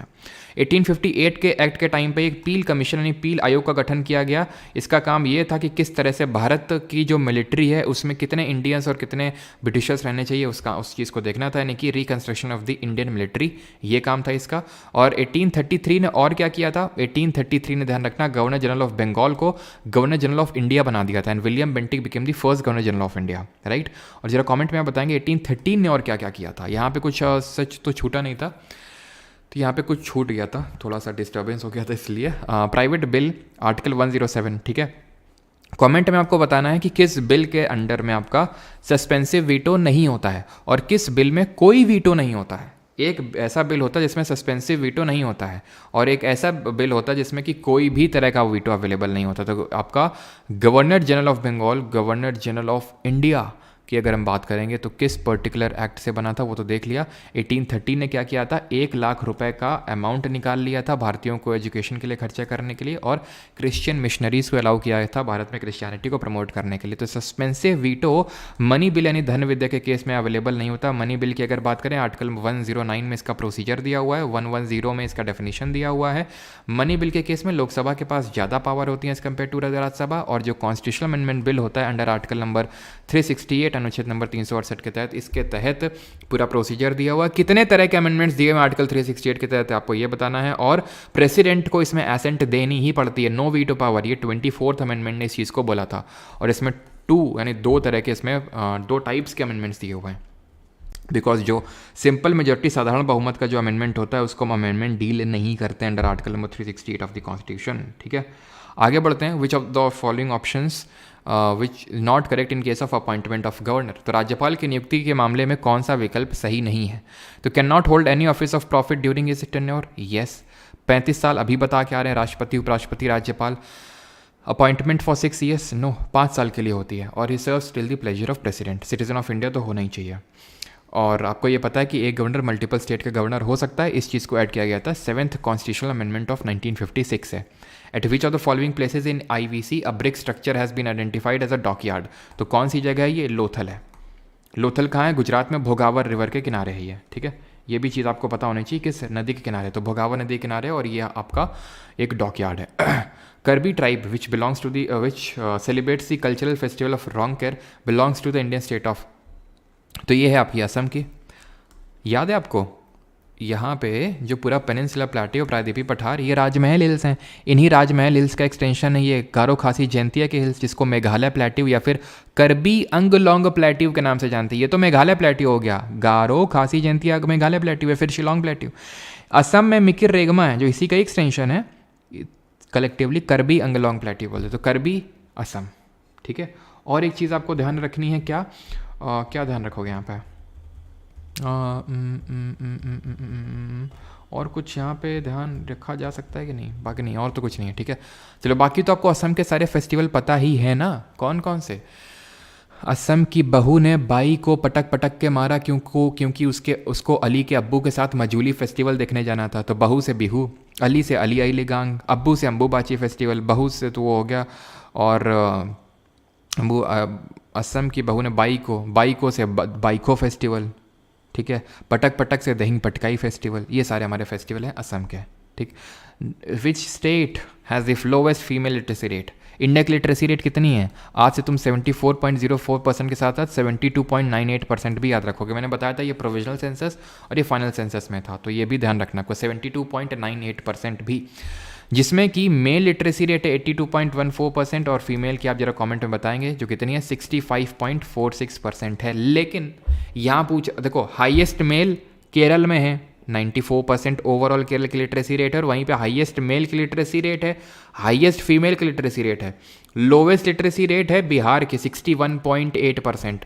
वहाँ पे मेल की लिटरेसी रेट पूरे इंडिया में सबसे लोवेस्ट है और फीमेल की भी सबसे लोवेस्ट है, लेकिन ऑप्शन में बिहार तो है नहीं, तो मैंने बोला ही ये कैटेगरिकली, मैं बार बार बताता हूँ कि जब बिहार ऑप्शन में नहीं है तो राजस्थान यूजुअली ऑप्शन में देता है, ऑप्शन नंबर 4। और राजस्थान में ही मेल और फीमेल के बीच में सबसे ज़्यादा गैप भी है लिटरेसी रेट में। राजस्थान के नागौर डिस्ट्रिक्ट में 2 अक्टूबर 1959 को ही क्या हुआ था, पंचायती राज सिस्टम को स्टैब्लिश किया गया था सबसे पहले, लेकिन 24 अप्रैल 1993 को 73rd अमेंडमेंट को लागू किया गया था, इसलिए 24 अप्रैल को हम पंचायती राज डे के रूप में इसको सेलिब्रेट करते हैं। राजस्थान में ही आपका कौन सा होता है फेस्टिवल? गंगौर होता है, जो माता पार्वती के लिए सेलिब्रेट किया जाता है। आगे बढ़ते हैं। The likelihood of an neutral atom gaining an electron is known as. The word dash means a body of persons that look after the implementation of rules and regulations in actual practice. Who among the following is associated with the theosophical society? क्या होता है ये होता है आपका electron affinity, electron gain affinity. इसी तरह होता है इलेक्ट्रोनेगेटिविटी, दैट इज कि एक जो एटम है वो शेयर्ड पेयर ऑफ इलेक्ट्रॉन्स को खींचने की कितनी क्षमता रखता है, कितनी उसकी आतुरता, दैट इज इलेक्ट्रोनेगेटिविटी। ये क्या होता है? Body of persons that looks after the implementation of rules, this is your executive. Legislature क्या करता है? लॉ बनाता है, एग्जीक्यूटिव उसको इम्प्लीमेंट करता है, जुडिशरी उसको रिव्यू करता है। ये तो इन्हीं को हम 3 पिलर्स ऑफ डेमोक्रेसी बोलते हैं। और 4th पिलर हमारा मीडिया है। Who among the following is associated with theosophical society?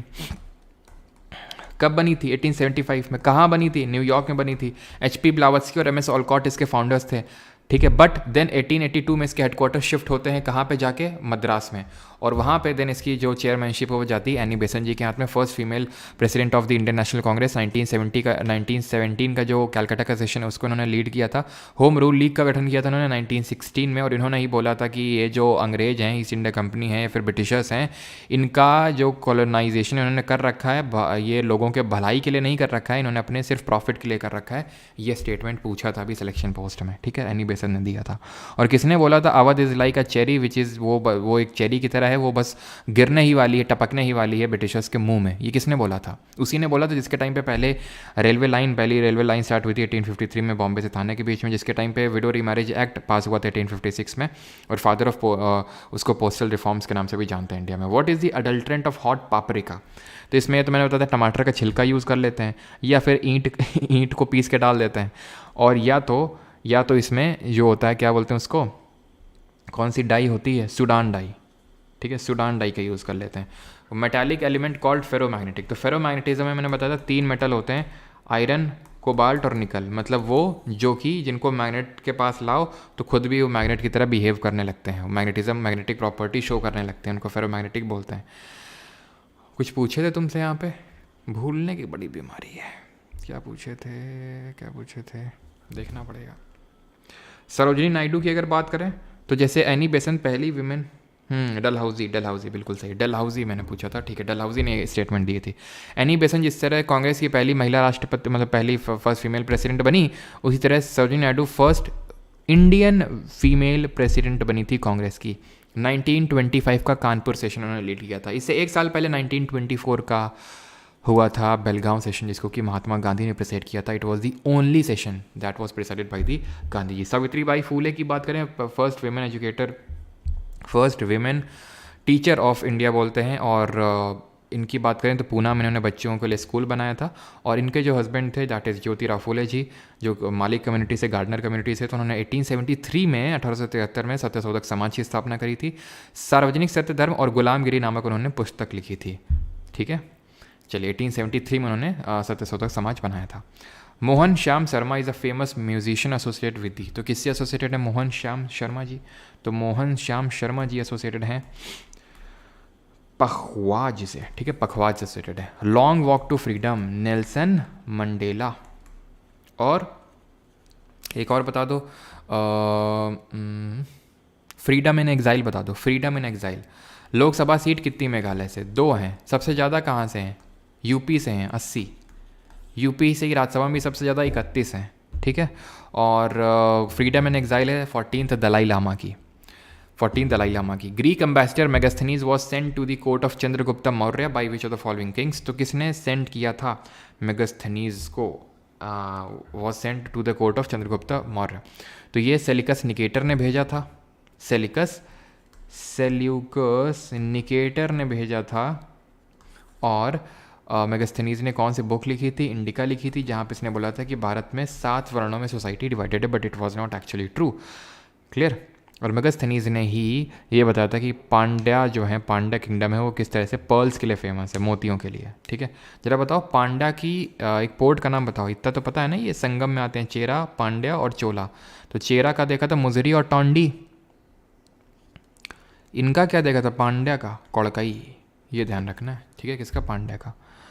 और चलो आगे पढ़ाएंगे तुम्हें हम कि चोला से एक इंस्क्रिप्शन एसोसिएटेड है, उत्तरा मेरूर, ध्यान रखना, उत्तरा मेरूर। और बाकी चोला वगैरह के डोनेशन, मतलब जो डोनेशन हैं, जैसे कि शाल भोग स्कूल को, पल्ली छंगम जैन को, देवदान टेम्पल्स को, ब्रह्मदेव ब्राह्मण्स को, वो सब आपको पता होगा, है ना। और वेट्टी और कदमई 2 फॉर्म ऑफ टैक्सेस लगाते थे। Vetti was a form of force labour, kadamai land revenue के फॉर्म में देना होता था। उर और सभा क्या था? उर जो था कॉमन जो पेजेंट थे, जो किसान लोग थे, उनके सेटलमेंट को उर बोला जाता था। सभा ब्राह्मण्स का होता था वो। In the context of British rule in India who among the following governor generals created a professional cadre, तो ये भाई कंपनी सर्वेंट्स और ये सब सिविल सर्विसेज से लेना देना था कॉर्नवालिस का। जहाँ शाहजहाँ ने किसको सक्सेसर अपना चुना था? चुना किसको था? अपने सबसे बड़े बेटे दारा शिकोह को। लेकिन बना कौन था? औरंगज़ेब, क्योंकि औरंगज़ेब ने दारा शिकोह को 1658 में बैटल ऑफ धर्मत और सामूगढ़ में हरा दिया था, इसलिए दारा शिकोह ना बन के औरंगज़ेब बना था। ठीक है।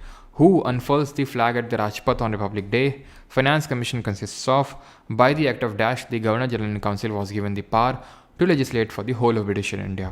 तो ये आप जानते हैं कि कौन करता है ये काम करता है प्रेसिडेंट, देश के राष्ट्रपति। Finance commission 1+3 that is a chairman and 3 other members. Finance commission article number 280 में आता है, ठीक है, अनुच्छेद नंबर 280। इसके रिपोर्ट के बारे में बात करें 281 आर्टिकल नंबर 281 में।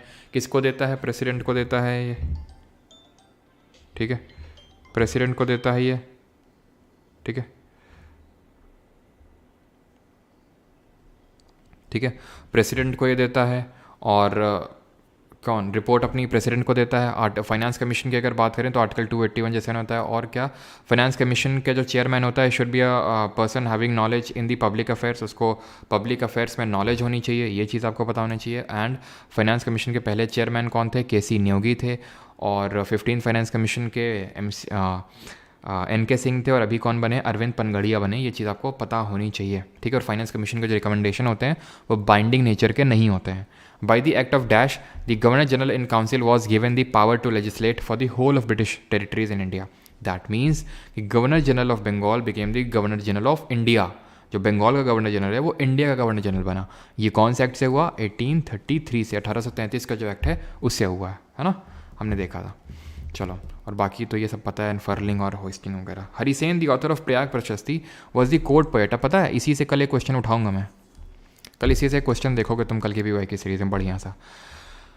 तो किसका है? समुद्रगुप्त. ठीक है, प्रयाग प्रशस्ति समुद्रगुप्त. नेपोलियन ऑफ इंडिया किसने बोला था? वी ए स्मिथ ने बोला था. और कविराज के नाम से जानते हैं. और क्वाइंस में वीणा बजाते हुए दर्शाया गया इनको. विच of the following dynasties of Delhi सल्तनत फाउंडेड आगरा सिटी. किसने आगरा सिटी की स्थापना करी थी? तो it was the Lodhi dynasty.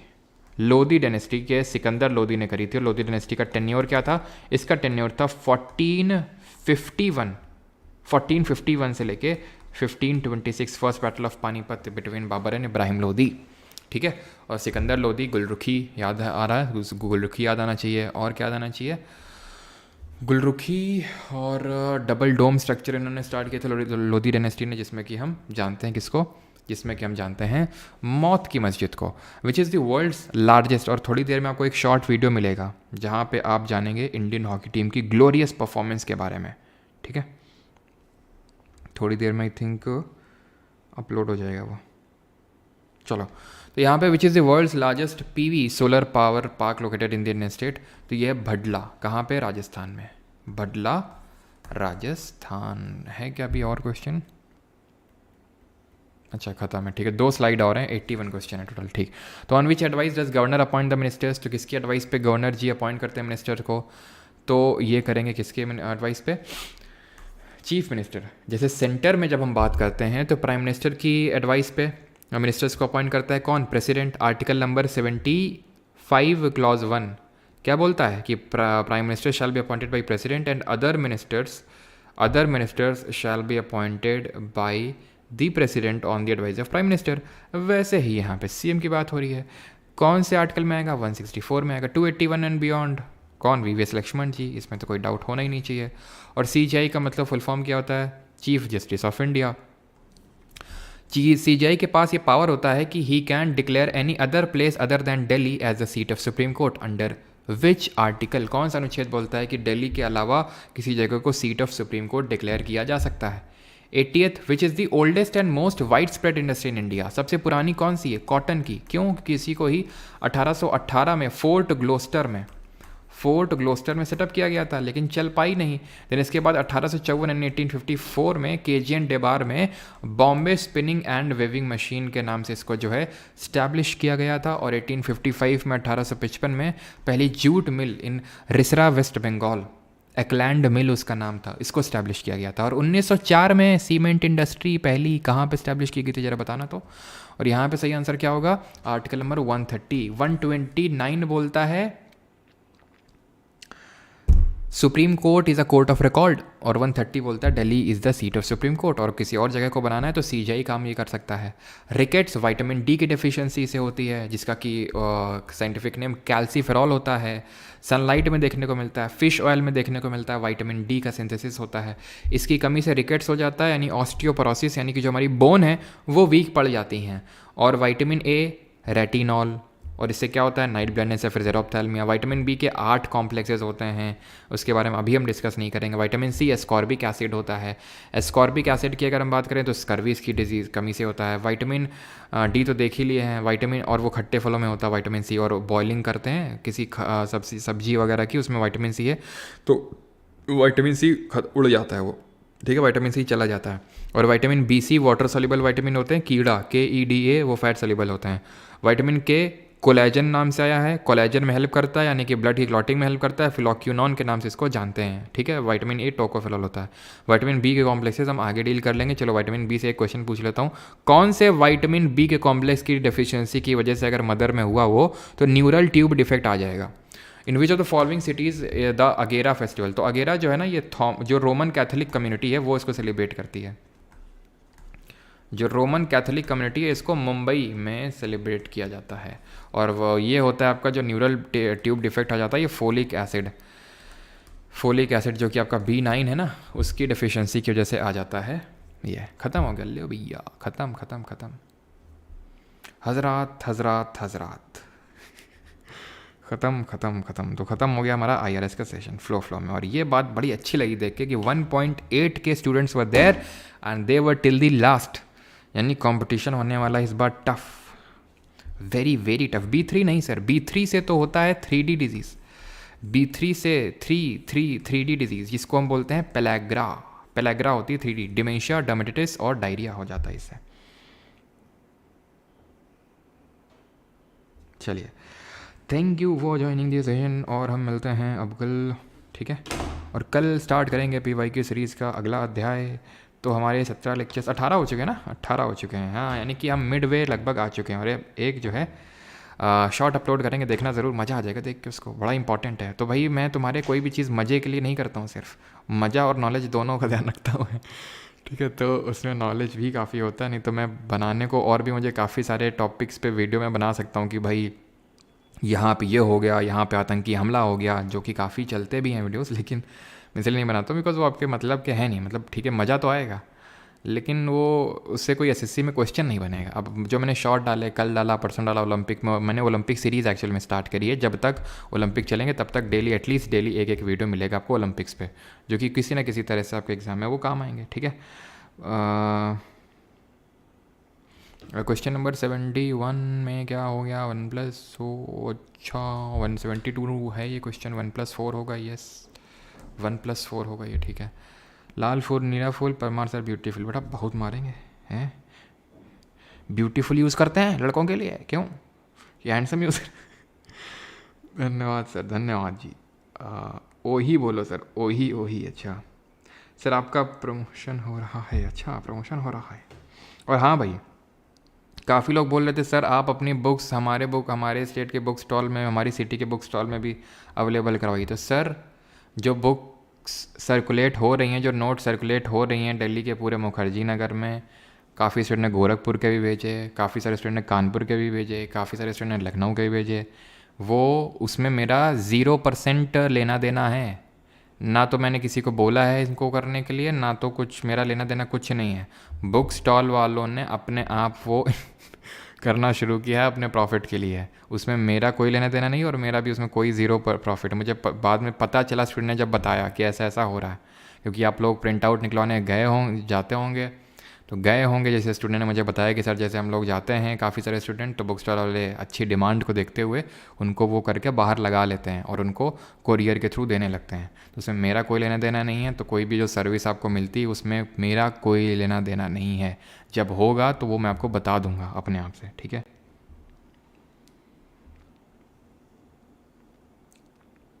Monty Dhaka कहीं पे भी लिखा नहीं हुआ है कि ग्रेट बाथ को रिलीजियस पर्पस के लिए यूज़ करते थे कि कलेक्शन ऑफ वाटर के लिए, लेकिन क्योंकि ग्रेट बाथ के किनारे किनारे रूम्स बने हुए हैं, रूम्स लाइक स्ट्रक्चर बने हुए हैं, तो ऐसा माना जाता है कि वो चेंजिंग रूम्स रहे होंगे। और क्योंकि वो सीटाडेल में बना हुआ है, सीटाडेल मतलब हायर टाउन में बना हुआ है जो वेस्टर्न साइड में होता था, तो इसलिए माना जाता है कि वो, क्योंकि सीटाडेल में क्या है, मतलब जहाँ पुजारी और जहाँ पे बड़े लोग, राजा, इस टाइप के लोग रहते थे, आपने मोहनजोदारो मूवी में देखा होगा, तो वहाँ पे यही सारे काम होंगे, ना कि वाटर का कलेक्शन होगा वहाँ पे। होने को वो भी हो सकता है भैया।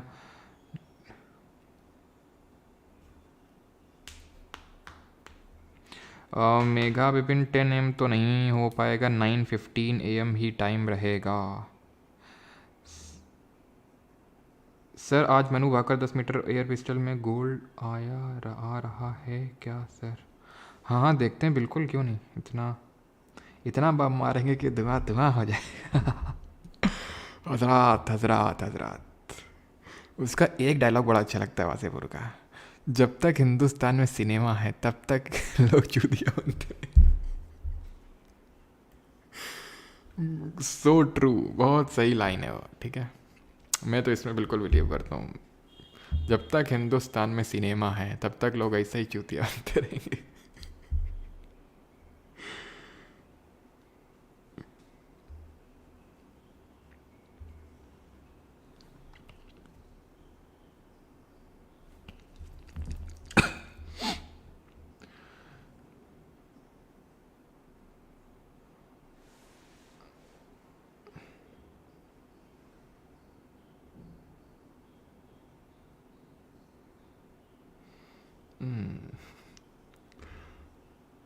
चलिए भाई, थैंक यू सभी को। और घराना की वीडियो कब आएगी? देखो अभी तो यार स्टेनो की शायद आएगी, और उसके बाद मैं पूरा कोशिश करूँगा कि रात तक घराना की वीडियो दे दूँ आज, ठीक है? इंपॉर्टेंट घराना है। चलिए भाई, थैंक यू सभी को, धन्यवाद। और ये पीडीएफ आपको परमार एसएससी टेलीग्राम पे मिल जाएगी, तो वहाँ से इसको डाउनलोड कर सकते हैं। बाकी आप लोगों का टेस्ट शेड्यूल्ड है, ठीक है? जो दोपहर 12 या फिर 1 बजे एक दिन खुलेगा, तो टेस्ट भी अटेम्प्ट करना मत भूलिएगा। परमार अकेडमी एप्लीकेशन में, परमार अकेडमी एप्लीकेशन में टेस्ट है, और टेस्ट में जाके आप उसको टेस्ट अटेम्प्ट कर सकते हैं। थैंक यू, धन्यवाद।